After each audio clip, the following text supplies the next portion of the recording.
ceia no nome do Senhor Jesus Cristo. Diz assim a palavra do nosso Deus. Gênesis capítulo 22. E aconteceu depois dessas coisas que provou Deus a Abraão e disse-lhe: Abraão.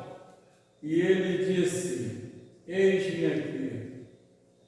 E disse: Toma agora o teu filho, o teu único filho, Isaque, a quem amas, e vai-te à terra de Moriá e oferece-o ali em holocausto sobre uma das montanhas que eu te direi. Então levantou Abraão pela manhã de madrugada e albardou o seu jumento e tomou consigo 2 de seus moços e Isaque seu filho, e cortou lenha para o holocausto e levantou-se e foi ao lugar que Deus lhe dissera. Ao terceiro dia levantou Abraão os seus olhos e viu o lugar de longe. E disse Abraão a seus moços: Ficai-vos aqui com o jumento, e eu e o moço iremos até ali, e havendo adorado, tornaremos a vós. E tomou Abraão a lenha do holocausto e pôs sobre Isaque seu filho, e ele tomou fogo e o cutelo na sua mão, e foram ambos juntos. Então falou Isaque a Abraão, seu filho, a seu pai, disse: Meu pai. E ele disse: Eis-me aqui, meu filho. E ele disse: Eis aqui o fogo e a lenha, mas onde está o cordeiro para o holocausto? Versículo 12. Então disse: Não estendas a tua mão sobre o moço, e não lhes faça nada, porquanto agora sei que temes a Deus, e não me negaste teu filho, o teu único filho. Querido Deus e eterno Pai, somos gratos a Ti pela Tua palavra. Orienta-nos, Pai, nessa noite, em nome do Senhor Jesus Cristo. Amém. Glórias a Deus. Meus irmãos, nesta noite, queremos aqui falar sobre 3 coisas importantes.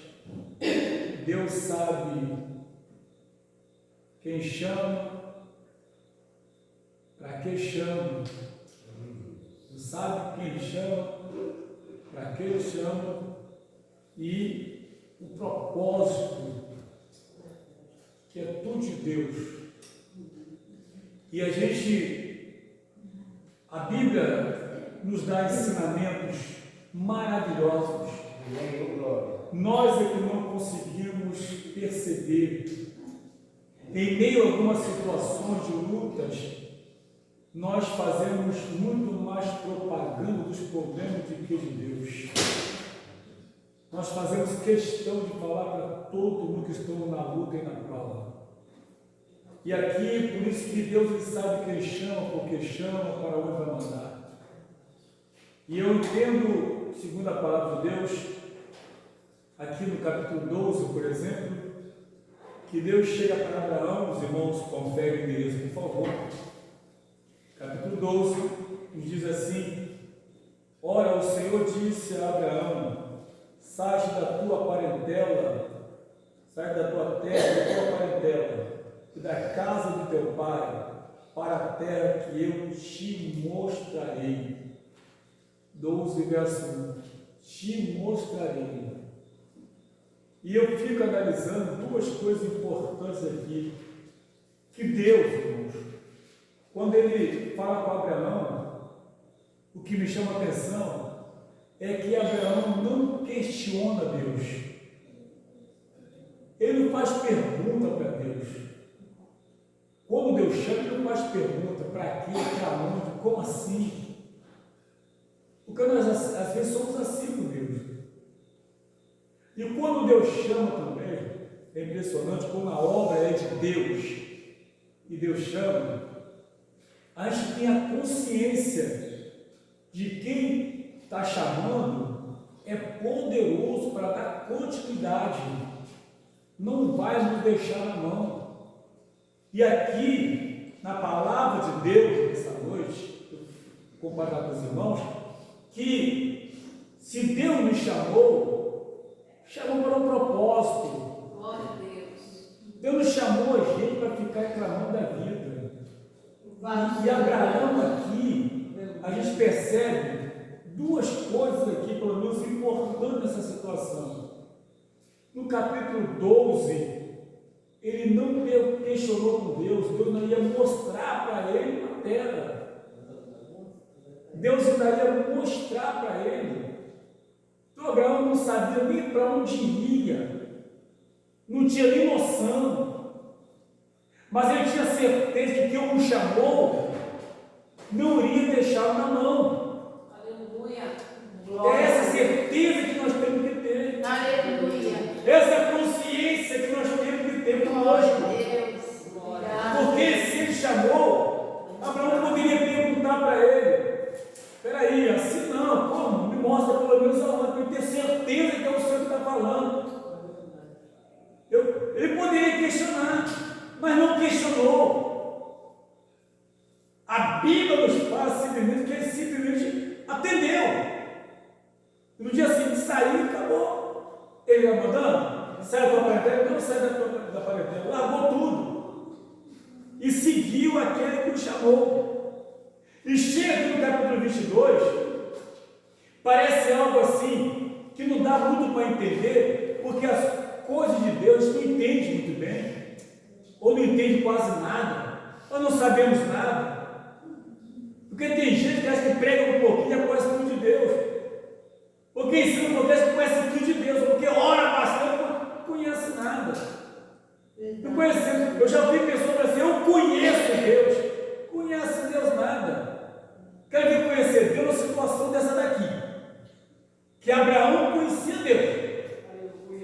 Primeira coisa, a idade dele não era mais própria e nem da mulher dele para ter filhos.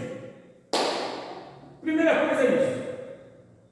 Ele havia falado com Deus, Deus falou com ele, lá no capítulo 15 de Gênesis.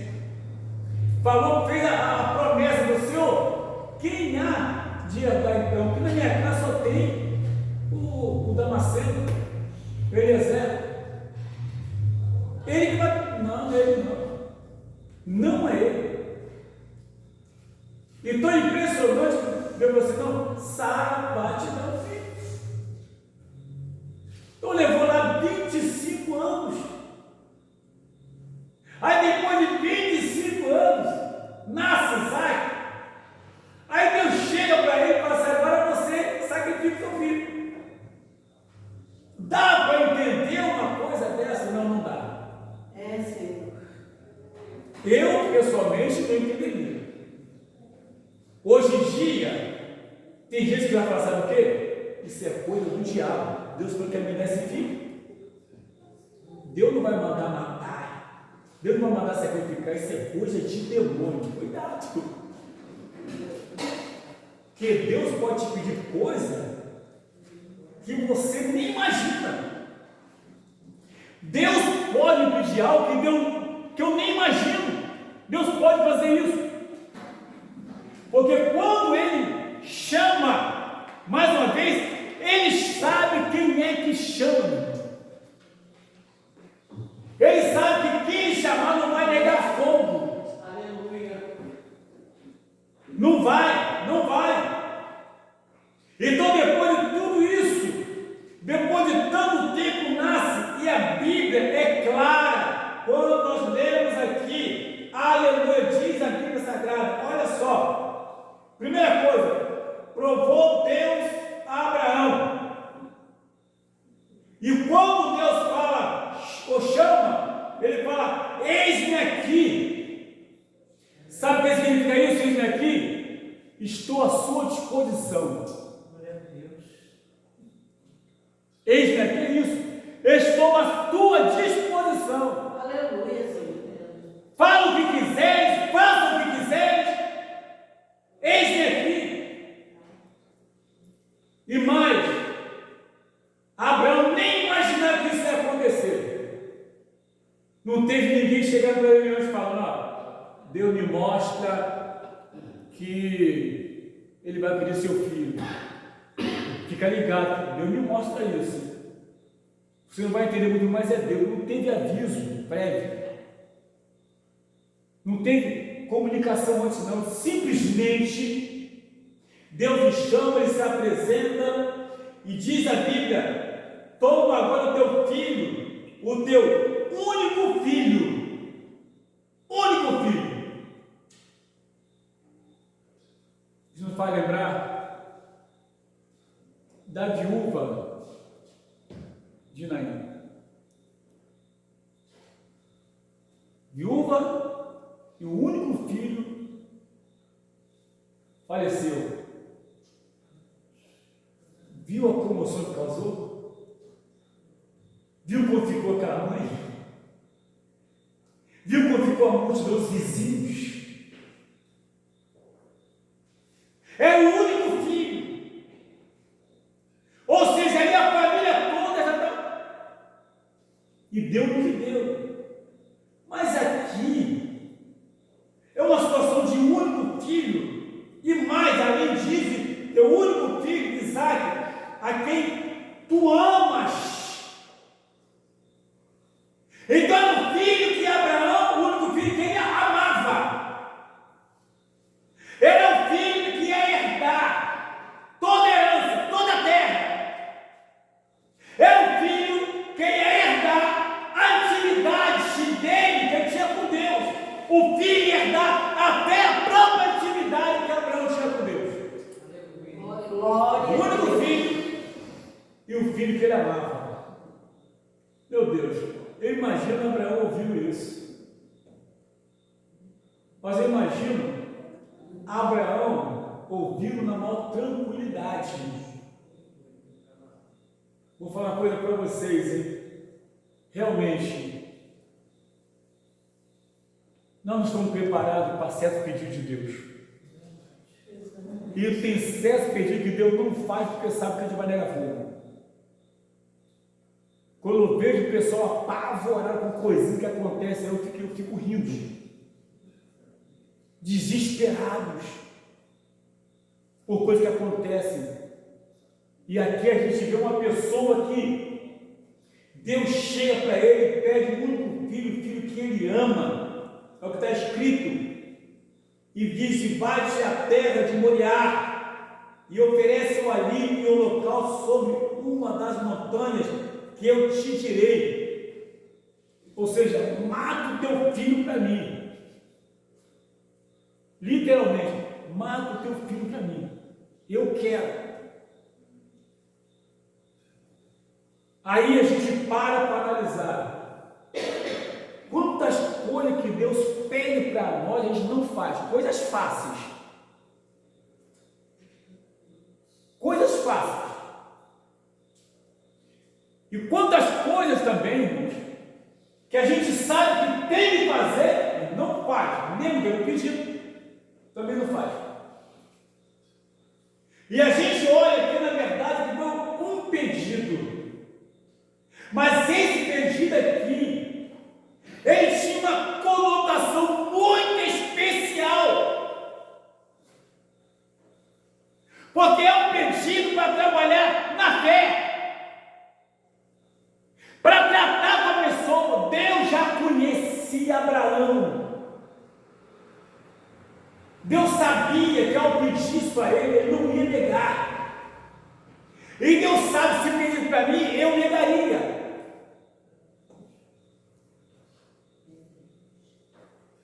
Tem hora que eu paro para pensar, e às vezes as pessoas não entendem muito bem. Quando eu perdi o meu filho mais velho, de mais idade, ele hoje estaria com 46 anos.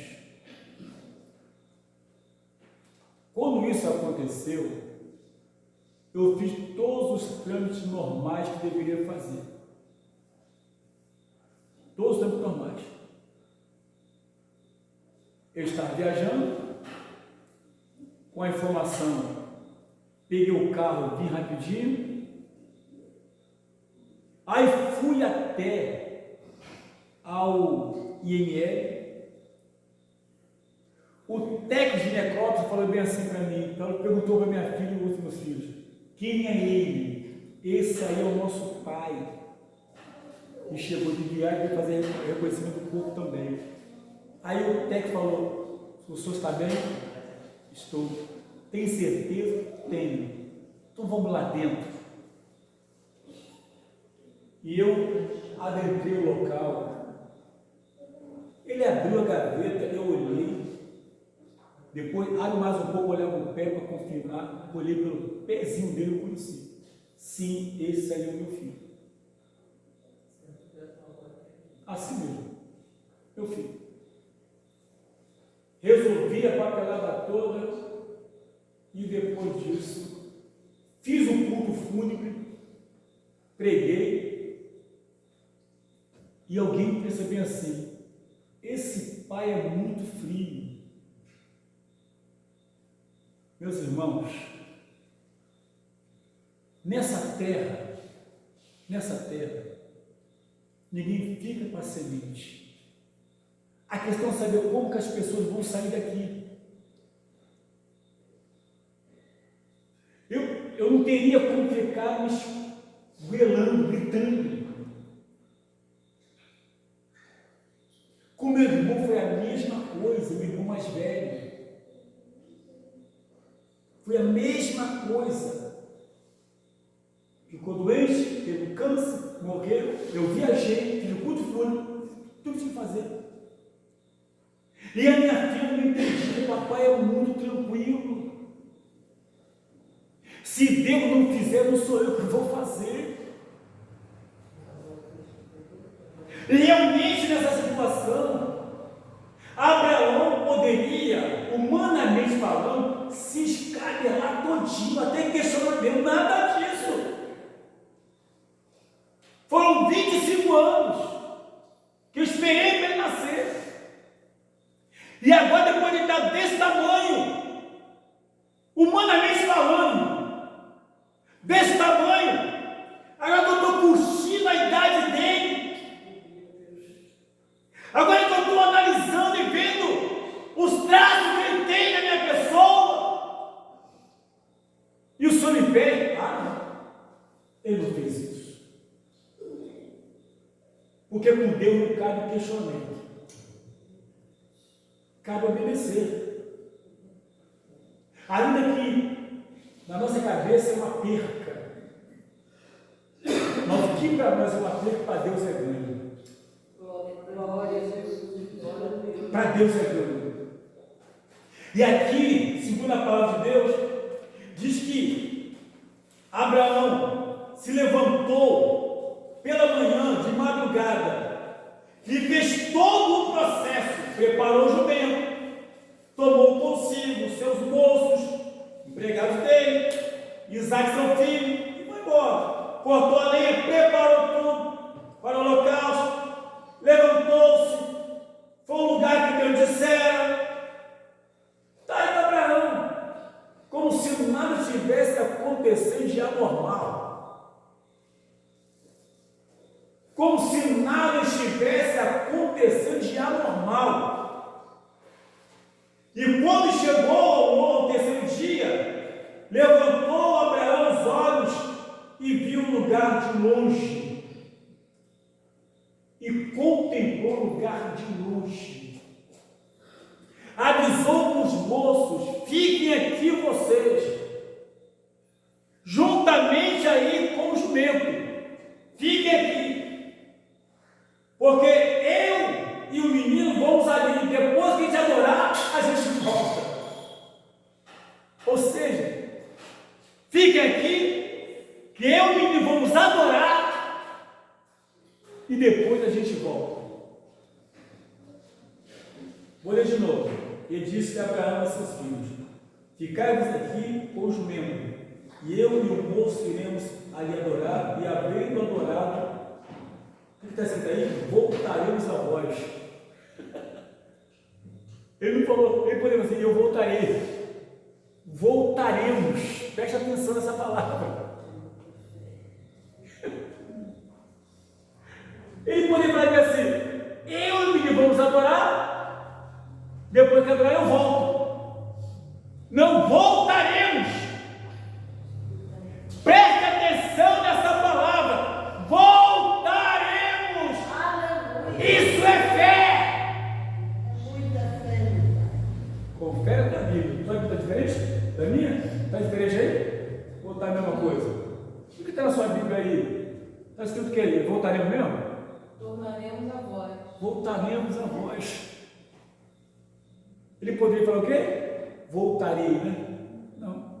Voltaremos. Essa palavra me chama muita atenção. Por que me chama atenção?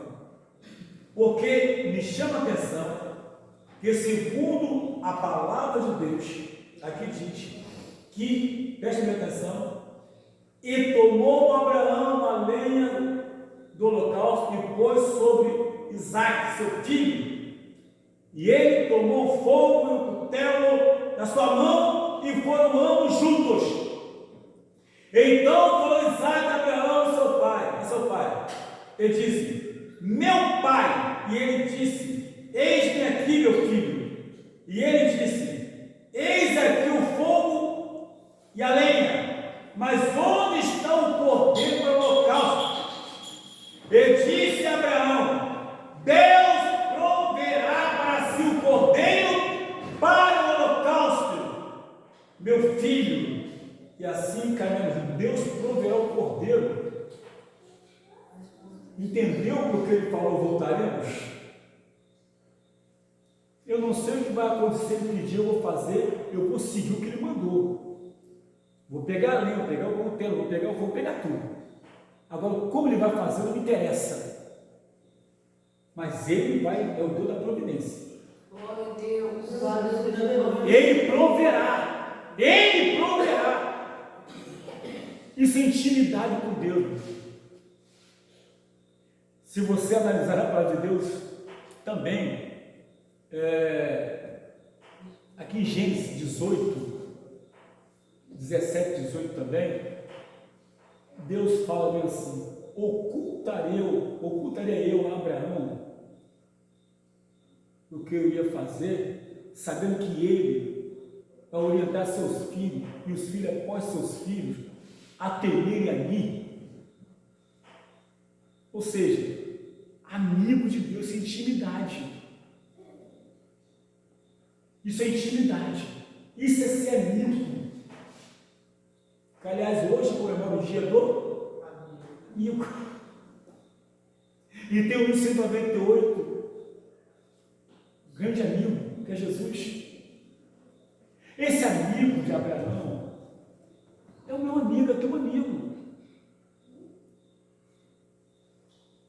Que não vai negar para nós, que vai prover aquilo que é necessário. E aqui, Abraão tinha consciência disso, e continuou a caminhada, e o menino calado, amarrado, elevando o teto, de repente, um brado do céu, como lemos aqui, mas o anjo do Senhor lhe bradou desde os céus e disse, Abraão, Abraão, e ele disse, eis-me aqui. Então disse, não estendas a tua mão sobre o moço, e não lhe faças nada, porquanto agora sei que temes a Deus, e não me negaste o teu filho, o teu único filho. Uma coisa é você ter 3, 4 filhos e perder um. Outra coisa é você ter um e perder e ficar sem nada. Uma coisa ficar novo e conseguir ter filhos. Outra coisa é a idade não vai permitir, mas Abraão tinha consciência disso. O mesmo Deus que permitiu que eu tivesse pode fazer ter outro filho, que é a promessa dele. Se ele pediu esse, eu vou dar, ele vai fazer eu ter outro filho, a mulher vai ter outro filho. Não tem o problema todo é a nossa dúvida. A gente ora, mas não toma posse. Falando que tem intimidade com Deus, mas na hora do vamos ver, falhamos. E a Bíblia nos fala, na carta aos Hebreus 11, sem fé é impossível agradar a Deus. E a nossa falta de fé desagrada a Deus. Abraão agradou a Deus. Ele praticou a fé. Ele creu na providência de Deus. Aleluia. Quem que você tem falado com Deus? Glória a Deus. Que é impressionante, irmão. É impressionante que eu te ver aqui essa forma, essa conversa de Deus com Abraão, Abraão com Deus, essa intimidade, essa amizade. Isso mostra para nós que nós estamos no caminho certo. Estamos no caminho certo. Poderá sim acontecer qualquer coisa. Deus poderá sim exigir algo de nós. E eu acredito, eu creio que Deus está exigindo algo de alguém. E às vezes a pessoa não está entendendo a exigência de Deus. E por não entender a exigência, reclama, murmura. Soando, desculpa a expressão, com a cara reganhada, chorando. Por nada. Por nada. Por nada. E aqui uma lição de vida. Agora, você fala bem assim, mas aí foi Abraão, né? Pai da fé. Mas naquele tempo, Deus é o Deus do tempo. Romanos capítulo 15, versículo 4 diz o seguinte: tudo que foi escrito no passado para o nosso ensino foi escrito para que pela consolação das Escrituras tenhamos esperança. Isso significa que isso aqui é ensinamento. Isso chama-se passagem de bastão. Abraão, através da sua atitude de fé, passando para nós o bastão da fé, para que a gente dê continuidade e passe para frente o bastão para outra pessoa, para que todos sejam edificados. Creia nisso. Glória a Deus. Bastão da fé foi passado para mim e para você. Agora tem aquele detalhe, né? Vocês já perceberam numa Olimpíada? Estão correndo lá, um obstáculo, aquela coisa toda com o bastão. Se um falhar, quebra a corrente. Se um falhar, quebra a corrente. Por isso que muitas vezes colocam as pessoas que têm mais velocidade, bota para trás.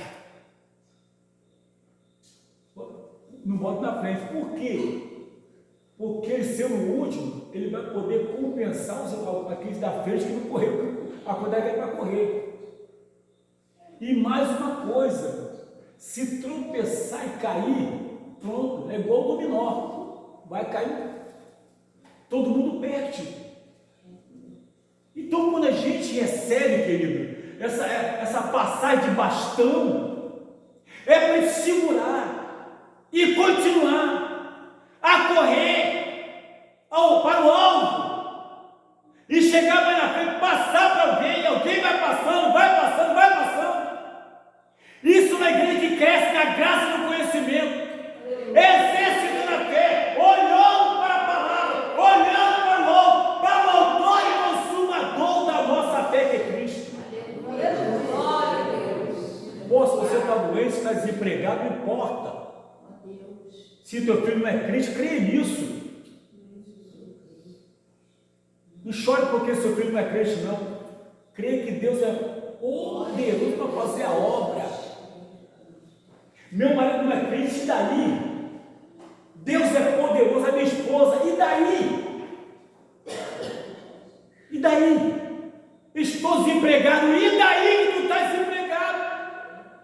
Eu estou doente, e daí que você está doente? Tu recebeste o bastão da fé.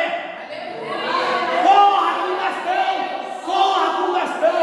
E quem passou foi esse aqui, o pai da fé, Abraão passou esse bastão. Segure, não jogue fora, continue. Não importa o tamanho da luta, da prova. Como disse antes, Abraão poderia muito bem questionar com Deus, mas não questionou, ele apenas obedeceu. Quem questiona com Deus não consegue vitória. Quem questiona com Deus só vive derrotado. Por causa do questionamento. Abraão foi vitorioso, porque não questionou Deus. Então, se nós quisermos ser vitoriosos, é não questionar. E outra coisa, Abraão não fazia cruz de campanha, mas sacrificava. Ele cria. E se a gente crer, veremos a glória de Deus. Vamos ficar de pé e orarmos ao Senhor em nome de Jesus Cristo. Pai Celestial, amém. Glorificado, exaltado para sempre seja o teu santo, poderoso e eterno nome. A ti toda a honra, toda a glória, todo o louvor e toda a adoração. O mesmo Deus de Abraão, de Isaac e Jacó é o nosso Deus. O Deus todo-poderoso que veio dos céus e a terra. Porquanto o Senhor da glória, em nome do Senhor Jesus de Nazaré, que nós, Pai querido, possamos segurar com fé e com muita força o bastão da fé que foi nos passado, e olhando para a tua palavra, Senhor, muitas vezes o Senhor faz alguns pedidos, algumas exigências, já pensamos que é demais. Mas, Senhor, tu pediu o teu filho, o filho, o único filho que ele amava, e ele não negou fogo, ele perseverou. Pai querido, neste momento, como ministro, ó Pai, da tua santa e gloriosa palavra, aleluia, em nome do Senhor Jesus de Nazaré, olha, Pai, contempla o teu povo, contempla a tua igreja, contempla esse pai, contempla essa mãe, contempla essa família, contempla esse varão, contempla essa varoa. Pai celestial, toca agora com providência. Ó Pai, repreendendo todo o mal, jogando por terra